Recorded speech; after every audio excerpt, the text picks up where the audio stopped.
Hello everyone.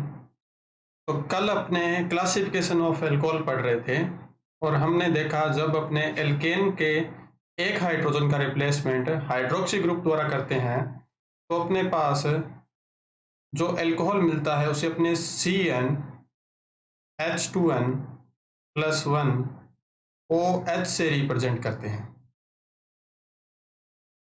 CnH2n plus 1 OH से। अब अपने जो हाइड्रोक्सी ग्रुप है और वो एल्केन के जिस कार्बन से जुड़ा हुआ है उस कार्बन के बेसिस के ऊपर भी इसका क्लासिफिकेशन कर सकते हैं।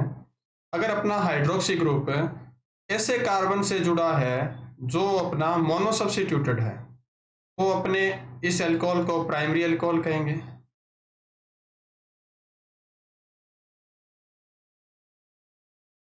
और इसे ही अपने 1 डिग्री से रिप्रेजेंट करेंगे। अगर अपना जो अल्कोहल है उसमें हाइड्रोक्सी ग्रुप है ऐसे कार्बन से जुड़ा है जो डाई सब्स्टिट्यूटेड है तो अपने इस अल्कोहल को सेकेंडरी अल्कोहल कहेंगे।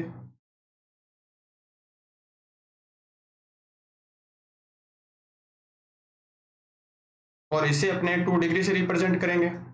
अगर अपना अल्कोहल है उसमें हाइड्रोक्सी ग्रुप उस कार्बन से जुड़ा हुआ है जो ट्राई सब्स्टिट्यूटेड है तो अपने इस अल्कोहल को टर्सरी अल्कोहल कहेंगे।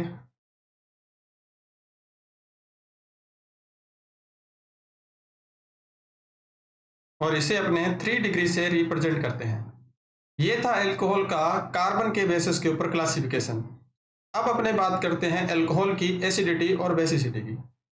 तो जो अल्कोहल है उसे अपने ROH से रिप्रेजेंट करते हैं और जब प्रैक्टिकली इसके पीके की वैल्यू देखी गई तो वो वैल्यू आती है अप्रोक्सीमेट 16 टू 19 के बीच, 16 टू 19 के बीच। और जो H2O है उसके लिए जो पीके की वैल्यू आती है वो आती है 14। मतलब जो अल्कोहल है उसके पीके की वैल्यू है वो H2O से ज्यादा है। और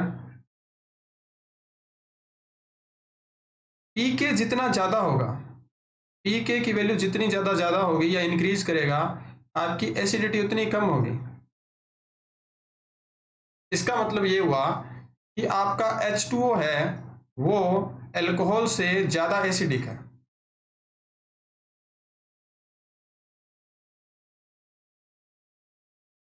ठीक है। अब अगर अपने अल्कोहल का कंपैरिजन करें इसके साथ में एसिड के साथ में और वो भी एलिफेटिक कार्बोक्सिलिक एसिड के साथ में तो क्या होगा। तो कार्बोक्सिलिक एसिड है वो एक्वास मीडियम में जब वीक बेस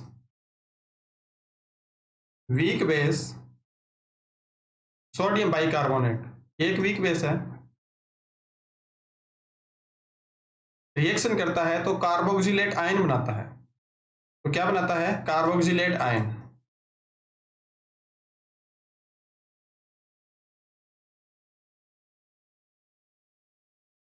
साथ में बनेगा कार्बोनिक एसिड।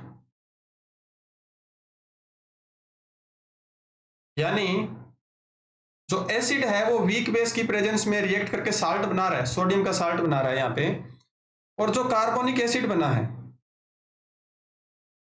वो फर्दर क्या देता है, CO2 और H2O में ब्रेक हो जाता है।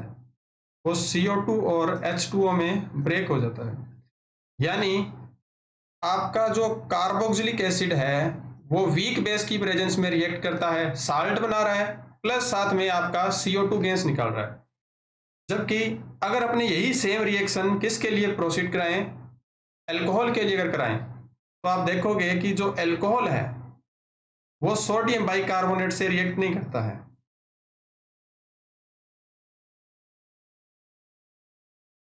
इसका मतलब क्या हुआ कि आपका अल्कोहल वीक बेस की प्रेजेंस में रिएक्ट नहीं कर रहा है लेकिन जो कार्बोक्सिलिक एसिड है वो कर रहा है। इट मीन्स कि आपका अल्कोहल है वो कार्बोक्सिलिक एसिड के कंपेरेटिवली वीक एसिड है। यानी जो आपका कार्बोक्सिलिक एसिड है वो क्या है, स्ट्रॉन्ग एसिड है। किससे? अल्कोहल से।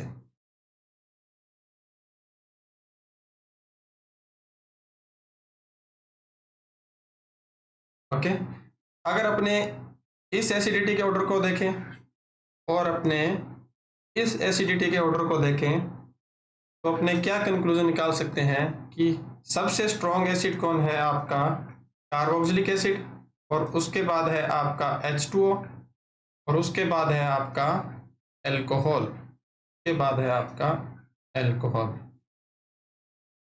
ये एसिडिटी का ऑर्डर है। ओके, अब अपने बात करते हैं एल्कोहल के प्रिपरेशन की। तो एल्कोहल बनाने के बहुत से मेथड हैं, जैसे फर्स्ट जो मेथड है वो है अपने एल्कोहल निर्माण करते हैं वो है एल्कीन से।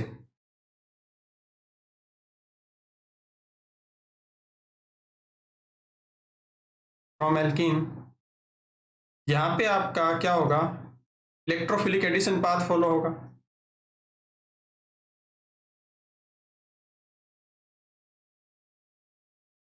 और इलेक्ट्रोफिलिक एडिशन पाथ आपको पता है दो तरह से प्रोडक्ट बनते हैं, एक मार्कोनिकोफ प्रोडक्ट बनेगा,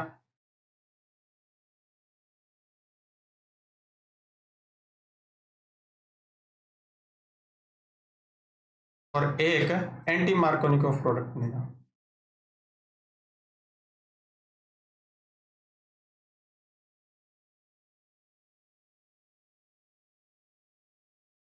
तो अपने पहले एल्कीन से ही एल्कोहल के निर्माण के मेथड देखते हैं।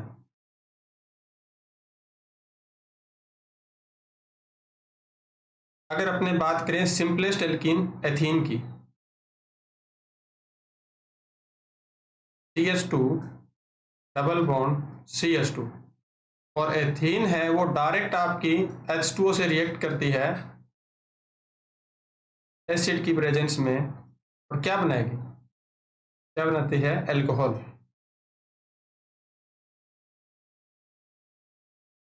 अभी तो कोई फर्क नहीं पड़ने वाला, इसको आप किसी पे भी OH जोड़ दो क्योंकि दोनों की दोनों साइड सेम है, नंबर ऑफ हाइड्रोजन सेम है, तो मार्कोनिकोफ और एंटी मार्कोनिकोफ रूल यहाँ पे लागू नहीं होगा, वो सिर्फ एसिमेट्रिक एल्कीन पर ही लागू होता है। अगर अपने एसिमेट्रिक एल्कीन की बात करें